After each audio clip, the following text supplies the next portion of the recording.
kembali lagi nih bersama saya di program acara Sehat Bersama Rumah Sakit Evarina, di mana selama 30 menit ke depan kita akan membahas tentang dunia kesehatan nih pemirsa, bersama dokter yang ada di Rumah Sakit Evarina Brastagi.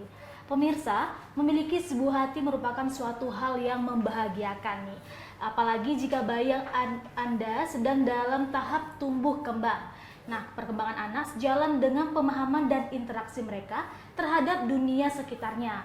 Apakah sudah bisa merangkak, berjalan, dan juga tertawa nih pemirsa. Nah, biasanya tumbuh kembang seorang anak itu dimulai lebih pesat itu dimulai dari 0 sampai 3 tahun. Pada masa-masa ini, seorang anak juga membutuhkan asupan nutrisi dan gizi yang mencukupi untuk membantu tumbuh kembang anak tersebut. Dan pemirsa, di Sehat Bersama Rumah Sakit Evarina, kita akan membahas tumbuh kembang anak bersama Dr. Irene Sri Malem Sembiring, spesialis dokter anak. Halo dok. Halo. Gimana kabarnya dok? Sehat. Sehat aja ya dok, nggak ada sakit-sakitnya kan dok? Radang tenggorokan sih beberapa minggu yang lalu. Ya. Tapi udah mulai sehat kan dok? Udah mulai. Oke, kita langsung ke pertanyaan pertama nih dok. Apa sih tumbuh kembang anak itu dok? Tumbuh kembang anak ya. Jadi tumbuh kembang anak itu adalah suatu proses bertambahnya ukuran fisik anak itu dan bertambah juga kemampuan anak itu. Jadi anak itu tidak hanya tambah besar, tambah tinggi, tapi juga tambah pandai. Itu ya tumbuh kembangnya ya. Tahap perkembangannya bagaimana dok? Tahap perkembangan anak itu kita biasanya nilai dari 4 aspek utama. Ada gerakan atau motorik kasar, gerakan atau motorik halus, bicara dan bahasa, serta sosialisasi dan kemandirian. Jadi misalnya dari gerakan atau motorik kasar ya, anak itu kita bisa nilai perkembangannya apakah di usia 3 bulan dia sudah bisa tengkurap, kemudian sosialisasinya dia sudah bisa tersenyum seperti itu. Kemudian dari motorik halus misalnya di usia 1,5 tahun biasanya anak itu sudah mulai bisa mencoret-coret. Udah ada ya dok? Udah mulai bisa coret-coret kertas biarpun masih asal-asal. Nah itu kita bisa nilai perkembangannya seperti itu. Kemudian kalau dari segi kemandirian, misalnya anak usia 3 atau 3,5 tahun udah bisa belum dia memakai kaosnya sendiri. Memakai pakaian sendiri ya dok? Sendiri, iya. Jadi dari 4 aspek itu di setiap umur atau usianya kita bisa nilai. Dan dok, faktor apa saja nih yang mempengaruhi tumbuh kembang anak tersebut dok? Oke, faktornya ya. Jadi faktor itu ada 2 hal ya. Yang pertama faktor internal itu biasanya dari genetik ya. Jadi misalnya suku apa, jenis kelamin apa, ada nggak bakat kelainan kromosom dari keluarganya. Kemudian faktor eksternal ya, yang sudah pasti jelas dari dalam kandungan ibunya. Misalnya ibunya adakah sakit selama mengandung dia, adakah paparan obat-obatan, bagaimana asupan nutrisi ibunya saat sedang hamil dia. Kemudian setelah lahir juga banyak faktornya seperti bagaimana asupan si anak itu, sudah lengkap nggak yang diberikan orang tuanya. Kemudian yang juga berperan penting adalah bagaimana pola asuh, bagaimana stimulasinya terhadap anak tersebut, serta bagaimana ataukah ada nggak penyakit yang dialami oleh anak. Jadi beberapa kasus kan, misalnya anak tersebut mengalami penyakit jantung bawaan atau penyakit ginjal atau penyakit kronis lainnya, itu sudah pasti mempengaruhi tumbuh kembang anak itu sendiri. Jadi penyakit internal dan eksternal itu sangat mempengaruhi banget ya dok, untuk tumbuh kembang anak tersebut. Nah, dan juga apa saja nih yang boleh dan tidak boleh dikonsumsi oleh anak untuk meningkatkan tumbuh kembang anak tersebut dok? Oke. Jadi makanan yang boleh dikonsumsi otomatis makanan yang sehat ya. Misalnya dia mengandung karbohidrat, protein, lemak yang berperan penting dalam tumbuh dan kembang, baik itu perkembangan otak maupun organ-organ yang lain. Kemudian selain itu vitamin dan mineral seperti zat besi, vitamin A, iodium itu juga berperan penting terhadap perkembangan sel otak dan organ-organ. Kalau yang tidak baik otomatis ya yang tidak sehat ya, misalnya berpenyedap, berpengawet, kemudian yang terlalu manis itu juga tidak baik karena bisa menyebabkan karies pada gigi ataupun kelainan yang lainnya. Kemudian yang terlalu asin juga tidak boleh. Dan untuk tahap pemberian makanannya dari umurnya itu, Dok, bagaimana, Dok? Mungkin dari bayi dianjurkan tuh ASI. Betul. Sampai umur berapa aja nih, Dok? Oke, kalau untuk makanan bayi ya, ASI sudah kita tahu ya, itu memang makanan yang terbaik untuk bayi, ya kan? Dianjurkan sekali ASI eksklusif dari usia dia setelah lahir atau 0 hari sampai usia 6 bulan. Setelah 6 bulan, dia akan memulai makanan padat yang pertama atau MPASI. Nah, di situ ASI biasa tetap dilanjutin sampai usianya 2 tahun. Sampai 2 tahun. MPASI itu apa aja sih, Dok? Makanan-makanan yang diperlukan untuk mempengaruhi tumbuh kembang anaknya itu, Dok? Seperti yang saya bilang tadi ya, yang pasti yang mengandung karbohidrat, protein, sama lemak. Bisa diperkenalkan sayur sama buah juga, tapi dalam porsi yang tidak terlalu besar. Kemudian tekstur makanannya itu juga harus penting juga untuk kita nilai. Jadi dari anak untuk pertama MPASI itu biasa teksturnya bubur saring. Kemudian seiring dengan meningkat usianya jadi bubur biasa, dan setelah setahun sudah bisa dikenalkan makanan keluarga. Setelah setahun baru bisa makan yang berat-berat nih ya, Dok? Atau seperti makanan kita boleh. Kita boleh ya, Dok. Dan apa sih perbedaan pertumbuhan dan perkembangan pada anak nih, Dok? Oke, pertumbuhan dan perkembangan sebenarnya dua aspek yang berbeda ya, tapi saling berkaitan gitu. Jadi pertumbuhan itu adalah bertambahnya ukuran fisik dari anak itu sendiri, karena sel sama jaringannya bertambah. Jadi bertambah besar, artinya dia tinggi, kemudian bertambah berat, lingkar kepala anak bertambah gitu ya. Sedangkan perkembangan sendiri adalah bertambahnya fungsi dan struktur tubuh anak yang lebih kompleks.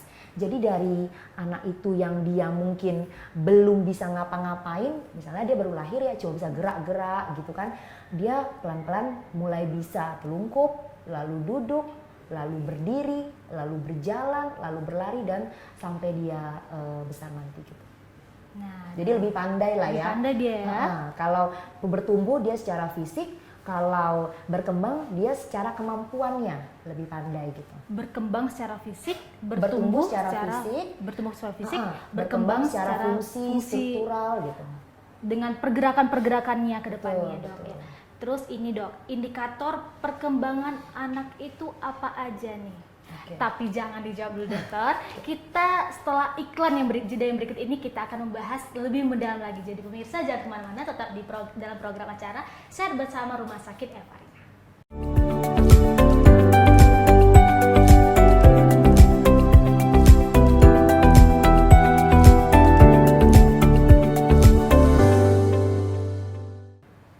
Pemirsa, kita kembali lagi dalam program acara Sehat Bersama Rumah Sakit Evarina. Nah, lanjut lagi nih, Dok. Pertanyaannya yang tadi, indikator perkembangan anak itu apa aja nih, Dok? Oke, indikator perkembangan anak. Jadi anak itu kan seperti tadi saya bilang ya, jadi dari yang dia awalnya tidak bisa, hanya bisa gerak-gerak, kemudian dia sampai udah bisa pakai baju sendiri, udah bisa jalan, lari, segala macamnya. Indikatornya itu yang pertama tetap sesuai usianya. Jadi dari usia 0 sampai 5 tahun terutama ya Kak ya, karena di atas 5 tahun itu dia sudah bisa ya hampir sama seperti orang dewasa untuk masalah pergerakan tumbuh kembangnya kita bilang. Nah, jadi dari 4 hal utama yang kita nilai untuk indikator perkembangan. Yang pertama gerakan atau motorik kasar. Itu melibatkan otot-otot yang besar. Jadi anak itu kita bisa nilai sesuai dengan usianya. Misalnya 3 bulan dia harusnya sudah bisa telungkup. Ya kan? Kemudian 6 bulan udah bisa duduk, 9 bulan sudah bisa berdiri berpegangan, setahun sudah bisa berdiri tanpa berpegangan ataupun berjalan. Kemudian indikator kedua, gerakan atau motorik halus. Ini melibatkan otot-otot yang lebih kecil, tapi perlu koordinasi yang bagus. Jadi misalnya anak itu dia harus lebih fokus nih. Misalnya dia kayak mengambil manik-manik pakai ibu jari dan jari telunjuk gitu ya, itu biasanya sih usia-usia 1 tahun gitu. Bisa ya mengambil benda-benda yang di sekitarnya. Iya, benda-benda kecil gitu-gitu. Makanya anak-anak usia 1 tahun tuh harusnya hati-hati ya, karena dia udah bisa ngambil, terus mungkin masukinnya ke mulut karena belum ngerti ya kan. Takut bahaya kan tuh, Dok. Betul, betul. Kemudian yang ketiga indikatornya adalah bicara dan bahasa. Jadi kayak anak usia 1 bulan itu sebenarnya dia udah bisa bicara, cuma masih oh gitu. 1 bulan ya dok? Iya, jadi 1 bulan tuh kita udah bisa dengar anak-anak itu berbicara seperti itu. Kemudian nantinya usia 8 sampai 9 bulan dia sudah mulai babbling. Babbling tuh bilang mama, papa, kayak gitu. Yang masih belum jelas tapi Betul. sudah mulai keluar bahasanya. Betul, Dok, iya. Dan nantinya setelah dia usia 3 tahun atau yang lebih besar lagi, dia sudah bisa menjalankan perintah. Jadi misalnya, nak, tolong ambilkan baju mama di kamar, atau nak ambilkan minum itu. Nah, dia udah bisa. Tidak boleh seperti itu, jangan gitu ya. Betul, Sudah mengerti, betul. sudah mulai mengerti ya dok? Iya, dia mengerti bahasa kita, ya kan? Kemudian indikator keempat, sosialisasi dan kemandirian. Jadi misalnya anak 3 bulan sudah bisa tersenyum. Artinya dia sosialisasi dengan sekitarnya. Ketika orang sekitarnya mengajak dia ketawa atau tersenyum, dia sudah bisa membalas walaupun dengan senyuman aja. Ketawa, jadi kalau kita bercandain dia ikut ketawa, Iya. walaupun belum mengerti ya dok? Betul, jadi itu bentuk sosialisasi dari seorang bayi. Kemudian kalau dia sudah lebih besar, dia sudah bisa kita ajarkan seperti tadi ya, 3 tahun udah bisa menyusun mainannya sendiri setelah dia bisa bermain. Gitu. Jadi kan kadang-kadang anak-anak itu berserakan ya kan. Ayo disusun gitu. Ayo disusun, itu melatih kemandiriannya. Benar. Kemudian memakai baju sendiri, itu juga salah satu latihan kemandiriannya. Jadi 4 indikator itulah yang kita nilai dalam tahapan perkembangan anak. Dari 4 indikator itu ya dok. Betul. Dan ini dok, di usia berapa berat ideal pada anak? Oke, kalau bicara berat ideal ya, sebenarnya setiap usia anak itu ada berat ideal tersendiri. Jadi anak usia 1 tahun jelas berbeda berat ideal sama anak usia 2 tahun. Selain masalah usianya, jenis kelamin juga menentukan. Jadi kita nggak bisa membandingkan berat badan ideal laki-laki sama perempuan karena masa tubuhnya jelas berbeda. Benar. Ya kan? Jadi misalnya anak perempuan usia 1 tahun, rata berat idealnya sekitar 8,9 sampai 9 kilo. Seperti itu. Ada anak laki-laki biasa lebih tinggi, seperti itu sih. Kalau misalnya dok lahir dengan ukuran atau berat yang berlebih itu dikatakan normal atau tidak dok? Sebenarnya yang normal pasti ada takaran normalnya. Jadi lahir berat badan normal itu 2.500 gram sampai 4.000 gram. Di bawah itu ataupun di atas itu sudah pasti tidak normal. Nah, dan tinggi anak normal itu seperti apa dok? Oke. Tinggi anak normal sama juga dengan berat badan tadi ya. Jadi sama seperti berat badan, sesuai usia berbeda-beda, jenis kelamin juga berbeda antara laki-laki dan perempuan. Jadi misalnya laki-laki usia 2 tahun kita bilang ya, itu rata tinggi badan idealnya itu 87 sampai 88 cm. Anak usia 3 tahun bisa mencapai 95 sampai 97 cm. Jadi semakin meningkat usianya, ya otomatis tinggi badan idealnya juga semakin meningkat. Gitu. Misalnya dok, dia berat dan tinggi badannya waktu dilahirkan ke dunia ini tidak normal. Apakah bisa nantinya di masa pertumbuhannya berubah nih dok? Dia dari yang dia obesitas mungkin di pas lahirannya dan setelah perkembangannya dia mengecil nih dok. Itu memungkinkan tidak? Sangat memungkinkan ya, karena ketika dia lahir dia tergantung dari bagaimana stimulasi, pola asuh, pemberian nutrisi dari orang tuanya. Jadi walaupun dia lahir dengan kondisi yang kita bilang tidak normal, karena misalnya berlebih atau malah kurang, bukan berarti dia tidak bisa mengejar sehingga nanti dia normal di kehidupannya gitu. Nah dok, langkah-langkah deteksi dini untuk tumbuh kembang anak. Oke, jadi untuk tumbuh kembang anak itu kita sebagai orang tuanya, saya mau bilang satu hal sebenarnya yang penting ya menurut saya. Jadi seorang ibu terutama ya, memang bapak juga berperan terhadap tumbuh kembang anak, itu sudah pasti dan harusnya ya. Orang tua berperan banget. Betul, nih ya. Tapi namanya seorang ibu itu ya peranannya pasti lebih tinggi ya. Jadi ibu itu harus menanamkan dalam dirinya dia itu dokter untuk anaknya. Itu harus gitu menurut saya ya. Dan saya juga bilang ke kawan saya gitu. Jadi biarpun kita nggak dokter nih ibu-ibu gitu, ya kita harus menanamkan dalam pola pikir kita adalah dokter untuk anak kita gitu. Jadi seorang ibu tuh harus tahu apapun tentang anaknya, bagaimana nutrisi yang baik, bagaimana imunisasi yang lengkap, sehingga dan tumbuh kembang anak juga harusnya tahu. Jadi dia tahu mendeteksi, oh ini kayaknya ada yang berbeda nih dengan anak saya, ya kan? gitu. Karena seorang ibu yang pertama sekali ya dok, Betul. dekat dengan anak yang dia lahirkan, dia menjaga dari awal sampai nanti tumbuh berkembangnya. Betul. Jadi peran ibu sangat penting menurut dokter ya. Iya. Jadi untuk mendeteksinya itu ada kita kuesionernya. Kuesioner KPSP, kalau misalnya sering dengar yang namanya KPSP, kuesioner praskreening perkembangan.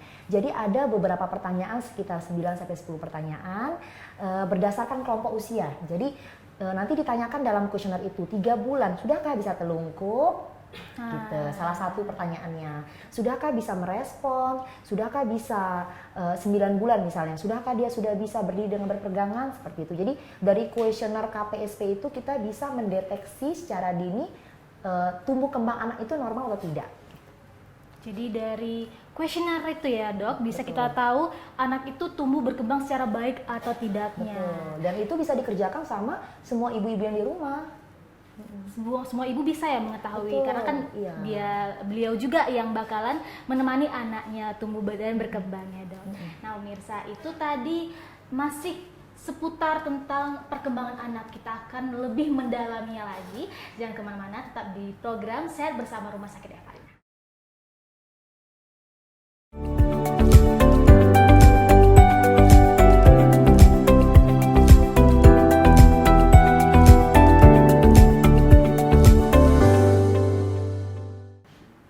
Pemirsa, Sehat Bersama Rumah Sakit Evarina lanjut lagi nih untuk lebih mengenal tentang tumbuh kembang anak tersebut. Jadi dokter, lanjut lagi nih pertanyaannya ya.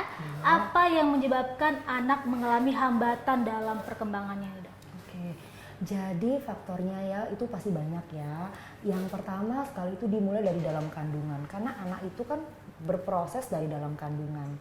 Jadi misalnya dalam kandungannya ibunya itu ada menderita penyakit tertentu seperti hipertensi atau penyakit jantung pada ibunya. Kemudian apakah ibunya sendiri meminum obat-obatan? Obat-obatan itu kan ada yang toksik ya kita bilang, atau keras terhadap janin. Apalagi kalau misalnya dia minum tanpa pengawasan dokter atau anjuran dokter, bisa saja terjadi gangguan terhadap perkembangan otak anak yang akan mengganggu perkembangannya di kemudian hari. Jadi dari ibunya nih, dari Iya, konsumsi dari zaman sehari-hari, ibunya akan berpengaruh sekali ya untuk tumbuh kembang anak di dalam janinnya gitu ya. Betul, betul. Oke. Dan apakah ada pemeriksaan khusus untuk mengetahui tumbuh kembang anak ini dok? Pemeriksaan khusus selain pemeriksaan dasar sudah pasti ya, berat badan, panjang maupun tinggi badan, kemudian lingkar kepala. Nantinya pemeriksaan dasar itu akan diplotkan ke dalam kurva pertumbuhan anak. Jadi anak itu punya kurva pertumbuhan sampai usia 5 tahun. Kalau ibu-ibu yang membawa anaknya imunisasi sudah pasti tahulah ya, namanya buku KMS ya kan. Di buku KMS itu ada kurva pertumbuhan anak. Jadi ibu-ibu boleh mengukur sendiri di rumah pun boleh. Terus ibu plotkan ke dalam situ, sesuai nggak ya anak saya ini berat badannya, panjang badannya atau lingkar kepalanya gitu ya. Kemudian itu pemeriksaan yang dasar. Kemudian pemeriksaan yang lebih lanjut seperti tes daya dengar, tes daya lihat, kemudian pemeriksaan laboratorium. Nah, itu juga menunjang sebenarnya untuk mengetahui dan untuk mendiagnosis anak-anak dengan yang kita curigai adanya gangguan perkembangan seperti itu. Jadi dimulai dari hal yang dokter sebutkan tadi ya, itu semua berpengaruh banget untuk tumbuh kembang anaknya. Betul, betul. Jadi ini catatan paling penting nih untuk ibu-ibu dan penonton Evarina nih dalam menjaga tumbuh kembang anak. Oke. Catatan penting nih ya. Catatan penting Jadi, ibu-ibu di luar sana. Jadi saya juga seorang ibu ya kan. Ternyata Tere dah. Belum. Nanti Sebentar ya, nanti. sebentar lagi ya. Sebentar lagi, doakan aja. Amin ya. Oke, jadi yang penting itu adalah seorang ibu harus menyadari perannya sebagai seorang ibu. Jadi seperti saya bilang, coba camkan buat Tere ataupun buat ibu-ibu semua yang di luar tempat ini ya gitu ya. Seorang ibu tuh harus memiliki pola pikir dia adalah dokter untuk anaknya. Jadi ketika anaknya sakit di rumah, bahkan itu tengah malam, dia tahu apa yang harus dilakukannya. dia tahu apa yang dikerjakan untuk anak yang dari segi imunisasi, bagaimana tumbuh kembang dan sebagainya.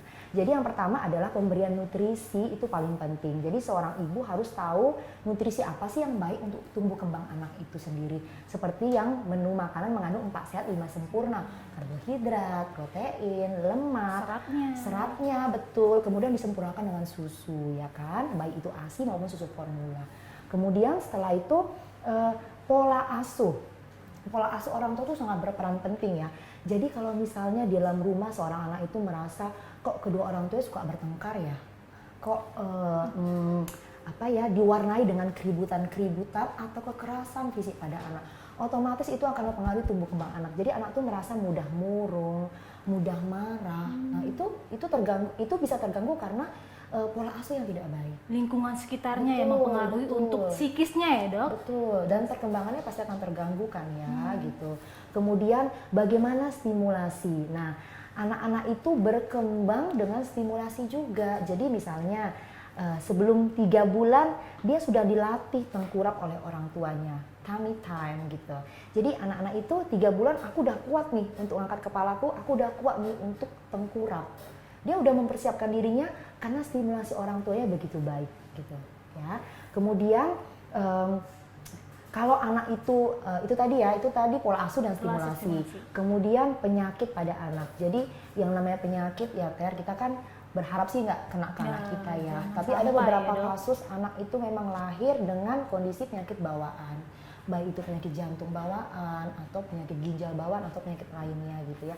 Itu orang tua harus mendukung dalam setiap pengobatan. Benar. Sehingga ketika anak itu dengan bagus diobati, otomatis tumbuh kembangnya harapannya akan sama dengan anak-anak yang tidak mengalami penyakit bawaan seperti itu. Harus diperhatikan banget ya dok, agar mereka tidak terganggu dalam tumbuh dan berkembangnya. Dan mereka bisa menjalani kesehariannya dengan baik ya dok.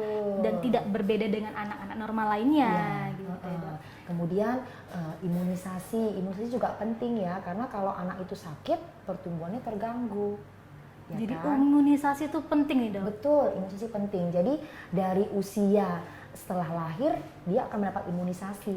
Imunisasi kan sangat beragam ya. Harapan kita yang paling dasar, setidaknya imunisasi dasar orang tua sudah membawa anaknya untuk dilakukan imunisasi dasar di puskesmas atau posyandu terdekat. Baik Dokter Iren, terima kasih banyak atas pemaparannya yang sangat luar biasa ini ya dok. Banyak banget nih info-info menarik untuk pemirsa mengetahui tumbuh dan berkembangnya anak. Jadi pemirsa juga tahu apa saja hal-hal yang penting banget untuk menjaga tumbuh dan berkembangnya anak. Nah pemirsa, itu dia akhir dari segmen kita.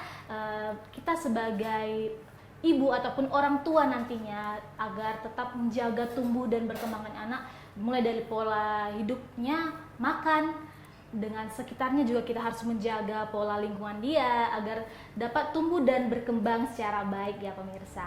Nah, dan itu dia akhirnya, jangan lupa nih saksikan program acara Sehat Bersama Rumah Sakit Evarina di segmen pembahasan yang lebih menarik lagi pemirsa. Dan itu semua ada di televisi Evarina.